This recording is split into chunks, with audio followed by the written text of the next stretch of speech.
Coach Corey Wayne, and this is my video coaching newsletter. And the topic of today's newsletter is going to be, I'm afraid to get rejected.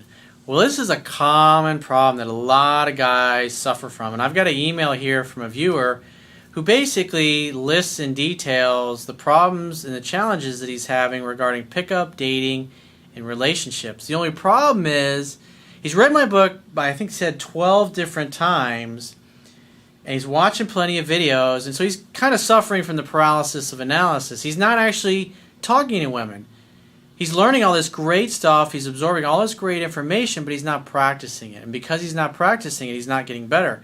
But the reason that he's not practicing it is because of the stories that he's telling himself. He's come up with excuses and reasons why his pickup game is not there, his dating game is not there, and his relationship game is not there. Well, he's not even talking to women. So if he's not talking to women, he's not going to have any dates. And since he's not having any dates, he's definitely not going to get into a relationship with anybody. So he's got all these things that he come up with and he's thinking about and worrying about. But the first thing he needs to start doing is working on making eye contact and opening that big hole in his face to talk to women so he can start practicing his social skills, because he has to do that, obviously, in order to get phone numbers and later set dates. And he's got to go out on the dates. He's got to practice being good on a date and just everything that is important to making him successful so he can ultimately get into a relationship. And it's just amazing because it just further illustrates the boxes that we as humans paint ourselves into because of our fears, because of our desire to avoid what we fear. So I've got a quote that I wrote in this particular topic, and then we're going to go through his email. And the quote says, "Our fears around doing things that scare us are always worse than actually doing what we fear. Since people will do more to avoid pain than they will do to gain pleasure, irrational fears are the #1 cause of people not achieving their dreams and reaching their full potential. Human beings have 2 primary fears. Number 1, fear that we're not enough. In other words, we don't have what it takes to succeed. And number 2, fear that we won't be loved and accepted by our friends, family, or peer group. We're all living in bodies that are one day going to die. In order to become what we want and achieve what we want, we must be willing to do the things that we fear or that scare us. Otherwise, our destiny is a life of mediocrity and one day being on our deathbed regretting what we didn't do or try to do." That is definitely something to think about. You don't want to live your whole life and get to the end and go, wow, I'm really glad I didn't start that business. I'm really glad I didn't ask that girl out. I'm really glad I spent my whole life sucking ass and not doing things I really want to do because I was afraid. So let's go through his email. He brings up some really good points. These are things that everybody struggles with. But at the end of the day, if you want to get where you want to be in life, you gotta do the things that scare you. He says, "Hey, Coach Corey Wayne, I've read your book 12 times now, and I still struggle with some huge issues regarding pickup dating and relationships. I'm doing everything that I'm supposed to do to be a well-rounded alpha male." And notice how he believes, what he perceives. I'm doing everything possible, but my life ain't changing. He says, I study mechanical engineering in my 4th year, and I already achieved a bachelor's degree. That's awesome. Congratulations. You're focusing on your purpose and your mission, which is absolutely awesome and what you should be doing. So from that perspective, yeah, you're right. But obviously in your personal life, there's some things that are not where they need to be. He says, in other words, I'm trying to become a better version of myself. I'm the type of guy where if I see the hand proves results there, I will do whatever it takes to have the same results. So in other words, what you're basically saying, I got to see and know beyond a reasonable doubt that what you teach is going to work for me. Despite the fact that you've been reading my book, you see my own personal history, and you see me talking about countless success stories and all the positive reviews on Amazon.com that my book gets, all the 5-star reviews that I get one after another. It's like, that's overwhelming evidence. And you're an engineer. You're a guy that likes to tinker, obviously. You're a guy that needs facts and figures.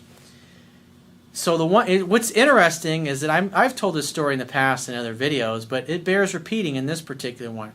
I had a guy, He's now since passed away about 2 years ago. Really interesting guy. He was an electrical engineer, and he worked on a weapons project in the, I think this was 1970s, early 80s, called the Hellfire missile system. And any of you that follow the wars that have been going on, he was one of the guys that came up with a process of how they created a mirror that was basically perfect, because because the missile uses a laser designation system where it basically shoots a laser beam and reflects off the mirror and then obviously back at the ground, and it uses the targeting system for the missile to hone in on that. Well, he came up with the process of how they figure it out to make the mirror perfectly smooth, because if it has even like off a couple microns, the laser beam is going to be in the wrong place and the missile's not going to go where it's supposed to go. And so him being an engineer, he was at a point in his life where he wasn't having the kind of success that he wanted with women. But he approached it like an engineer, and he thought, you know what? It's a numbers game. It's really just trial and error. And one of the things that we always used to joke around when we were having some drinks or blazing up together, having a good time, is he would say, I'm still gathering data for my analysis. And so he was in a bar one night and he was thinking, you know what? I'm fucking sick of being lonely. I'm sick of not having a girlfriend. I'm sick of not getting laid. I'm a pretty smart guy. I should be able to figure this shit out. And so he thought about it. He thought, you know what? It's a process of elimination, just like Thomas Edison. He tried 10,000 different filaments before he figured out the right one to make the light bulb work. And so he got up off his ass and he took action. And you know what he did? He went to every fucking woman in that bar and he walked right up. This was his pickup line. He looked him right in the eye and said, would you like to have a date with me? Nope. And he turned, go to the next one. Would you like to have a date with me? Nope. He didn't care. He decided that he was going to keep asking women out until somebody said yes. Didn't fucking matter. And he got to the very last girl in the place. And he said, would you like to have a date with me? And she looked at him and she said, yeah, I'd like to have a date with you. And he was like, great. And they left. They went somewhere for dinner. They ended up, I don't remember if it was that night or a couple of nights later, they ended up hooking up and having sex. But now he had some success. So he wasn't ready just to settle down and get into a relationship with the first person. And so he, for a long time, for a lot of months, a year or two, he was fucking getting laid left and right, hooking up with different women and having a good time, sowing his oats, because it was something that he basically never had the balls to do. And she obviously wanted him to be in a relationship. And eventually, after he sowed his oats for a year or two, he agreed to settle down with her. And he lived with her for the rest of his life. They were boyfriend and girlfriend until he ended up passing away. I think he died of like mouth cancer. Really a neat guy. But him being an engineer, that's kind of the approach that I'm sure you as an engineer can relate to. And if he did it, you should be taking those same kinds of action. Watch the video that I did called Improving Your Social Skills. And I know you'll appreciate these numbers as an engineer. If you ask out 100 different women, and these are women that look you in the eye and smile. In other words, they'll make mutual eye contact with you. If you ask out 100 of those women per month, that's 25 per week. You can go to the mall on a Saturday and a Sunday for 2 or 3 hours at a time and ask out 10 to 12 women really fucking easily by doing exactly what I teach in the video, Improving Your Social Skills. It's on the home page of my YouTube channel. If you just walk up to a woman, tell her exactly what you think about her, what you like about her, what attracted you, you have a fucking unbelievable body. But you got to be authentic about it. You got to speak from your heart. God, you take my breath away. Oh my God, you're exactly the kind of girl that I like. You got 10 minutes to join me for a cup of coffee? Sure, great. Walk over, have a cup of coffee, have a great time. Say you're sitting there for several hours. Then you can say, you know what, I'm having such a good time. You got plans later? You want to grab some dinner with me? Sure, awesome. You can either go to dinner at a place in the mall or somewhere else that's close by. And at some point, hang out, have fun, hook up. Just like you said you read my book 12 times. I believe you probably have. So you should know exactly what comes next without thinking about it. Your problem is you're suffering from the paralysis of analysis. So he says, I'm also planning to become an entrepreneur in the future and will certainly book a phone session when I can afford it. I'm a poor student at the moment. So he lists his categories here of the things he says he's still struggling with. He says, pickup. I still struggle with picking up women. I generally don't find it hard to talk to them, but as I'm about to ask for their number, I black out in a sense. What should I do to stop worrying if I will get rejected? Follow exactly step by step what I teach in the video, Improving Your Social Skills. Again, if you go to the homepage of my YouTube channel, I think it's the number 2 or number 3 video listed under the Essential Fundamentals tab. It starts out making eye contact. Then it starts out with smiling. And then it starts out with saying hello. Then it starts out with talking to women, striking up a conversation. And then at some point, something simple like, hey, if asking out for a date in a spot scares the crap out of you, you can say this: hey, I got to run, but I'd like to chat with you later. What's your phone number? And if you just pull out your phone, and I happen to have my little iPhone here, and you can look at it and just go, pull up the screen, hey, let me get your number. Hey, I got to run, but let me get your number before I go, and I'll call you later.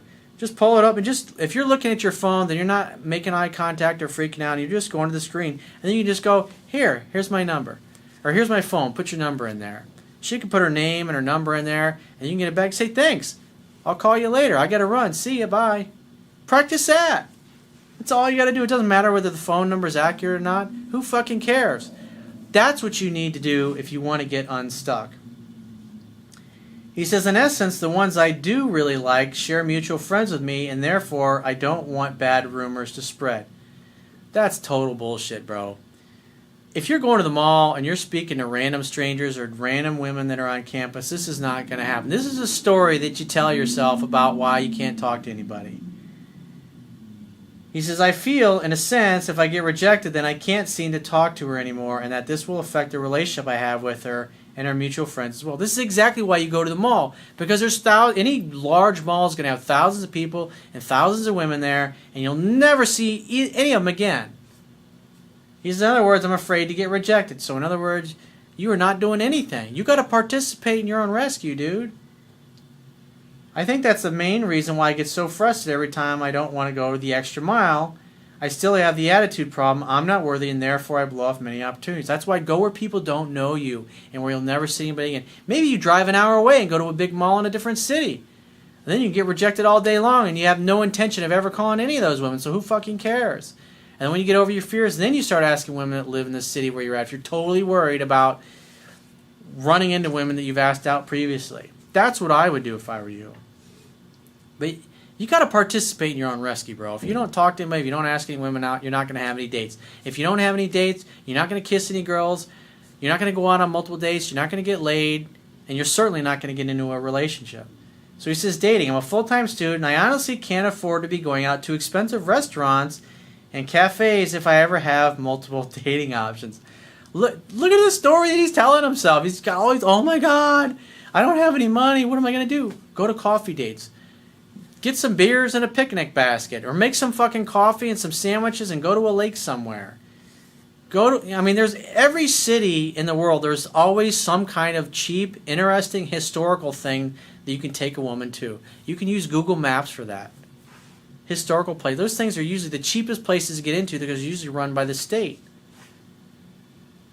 Do you have any suggestions for a poor student like me as how I can make dating inexpensive? Go to McDonald's. It doesn't matter. Hang out, have fun, and hook up. Like I said, picnic baskets, or going to Nickel Beer. If you're a college student, go to Nickel Beer Night. They always have places in college towns where college students can go that are cheap. You can go to cheap restaurants. You can go to happy hour at restaurants. You get 2-for-1 specials. Get a fucking part-time job, dude. You're an engineer. These are all the excuses. This is the story that you're telling yourself about why you can't. If I ask a girl out, then I got to take her to an expensive restaurant. I don't teach that in my book. I don't say you got to go and blow $200 on an expensive meal. If you can't afford it, you can't afford it. Go where you can afford it. Get a part-time job if you need some extra money. Find a way, not a way out. And that's what you're doing. You're finding a way out so you don't have to do anything. And it just further justifies not taking any action. That's why you're not getting any better. So, relationship category. He says, as you stated in your book, we've got the pickup, dating, and relationship phase. I'm just wondering, in the relationship phase, again, he's about to tell another story about why he can't talk to women. If everything goes well and she does most of the pursuing, should I keep it that way in the long run? Abso-fucking-lutely. Women are natural bonders and nurturers and connectors. That means once they get to the point where they feel safe and comfortable, and if you've read my book 12 times like you say you have, then you know that really all the guy has to do is start the courtship off. And once the woman starts reaching out, You just have to basically sit back, wait to hear from her, and make the next date and get the fuck off the phone. He says guys do 20% of the contact and women do 80%. Well, like I teach in my book, the guy doesn't need to continue to do 20%. As the woman starts to pursue more and more, think about it. If she's contacting you 2 or 3 times a week, reaching out to you first, and you're setting dates, and you're seeing each other 2 to 3 times a week, there's no reason for you to continue to reach out. The guy only has to do that in the very beginning. Really, if you follow what I teach in my book, you only have to do that for about the first 2 to 3 weeks, and the first 2 to 3 dates. And most women are going to sleep with a guy by the second or third date. That's the average. If you follow what I teach in my book, it'll textbook happen like that. I know, however, if she ever backs off, then you need to do it and wait a few days before calling her to ask her out on a date. Once per week, that's all you ever do. Keep courting her or wait for her to contact you and then make a definite date. It all depends upon the situation, though. He says, finding quality women. I find the majority of women's values aren't aligned with my values, and I feel it's a little bit difficult to find the ones I really like. Yeah, well, in your case, you're not talking to any women, so therefore, you're not going to find anybody that has similar goals and values because you're not talking to anybody. It's a matter of time and repetition. It's a numbers game, just like my buddy who was the engineer that worked on the Hellfire missile all those years ago. Process of elimination. You got to get through the no's in order to get to the yeses. In order to find women who have goals and values that are similar to your own, you got to practice. You got to talk to women. Where should I go to find the women I really like? Well, you're in college, dude. It's a fucking target-rich environment. Again, you're not taking any action. So that's why I'm saying drive an hour out of town and go to a mall that's an hour away and practice. And we get really good at asking women out that are out of town, even though you're probably not going to go out with any of them. Then you can start asking out women on campus, especially women that are engineering geeks like yourself. Think about it. I come from a strict conservative Vietnamese Catholic family, and they only want me to date Asian girls. However, I find it even harder to date Asian girls. Date the women that you want, dude. You're away from your family. You're at school. Sow your oats. Do what you want. Do what makes you happy. And if your family doesn't like it or approve it, say, Mom, Dad, I love you, but you need to stay the fuck out of my personal life and stop trying to live it for me. I'm going to date who I want, when I want, and how often I want. And if you don't like it, I love you, but I really don't fucking care. Thanks for paying for college for me, but now that I got my own job, I'm going to do my own thing. If you don't want to support and love who I've chosen to be with, well, you know what? Then you're not going to get to have me in your life very much. So you need to chill the fuck out. I love you, but you need to back off. I'm an adult now. I'm a man. I need to do things the way I want. Support me, love me. If you don't have anything supportive to say, you know what? Keep it to yourself. So if you'd like to get my help personally, the quickest way is to book a paid phone, Skype, or email coaching session. You can choose any of those options by going to my website, clicking the Products tab at the top of your screen, and follow the instructions for booking whichever option works best for you. And I will talk to you soon.